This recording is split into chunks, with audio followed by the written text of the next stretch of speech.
Bella Twins would have not have been the stars that they are today. It opened the door for Brie and Nikki to become bigger names in the women's division. But if you really want to talk about who has left an impact in the women's division, you got to go all the way back to the early 2000s, late 90s, right? You got China, you got Ivory, you got Trish and Lita, you got Victoria, you got Molly Holly, you got Jazz, you got Jacqueline, you got Ivory, Gail Kim, Mickey James, all those prominent names. And Beth Phoenix too. We can't forget about the Glamazon.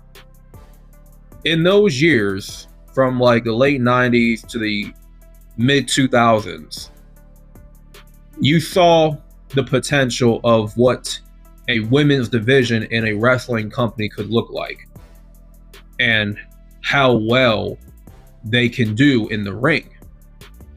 And, you know, how much they can shine through their personality. But in terms of being taken seriously in the same light as men in a wrestling ring, those women, the names that I just mentioned, they are the ones that have left an impact.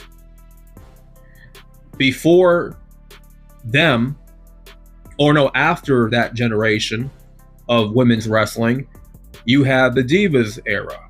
The Bella Twins were in the Divas era. Now, in the beginning, the Bella Twins, no one was really watching them like that. No one was really talking about them like that until Total Divas.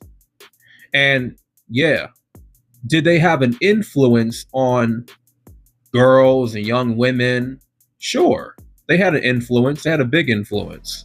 Their brand has a bigger influence on, young girls and young women today.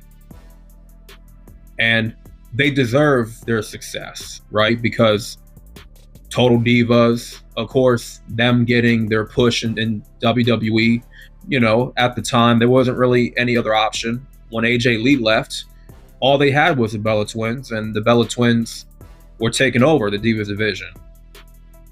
And they gave Nikki Bella that long Divas title reign. But if we're being completely honest, no one really cared about the Divas division back in those days because the WWE gave us no reason to care about some 2-minute women's match. It was a bathroom break match until Charlotte, Becky, Sasha, Bayley came onto the scene, even Paige and Emma. And AJ Lee, they gave us reasons to care. AJ Lee, to a certain degree, was the only woman on that roster at the time that had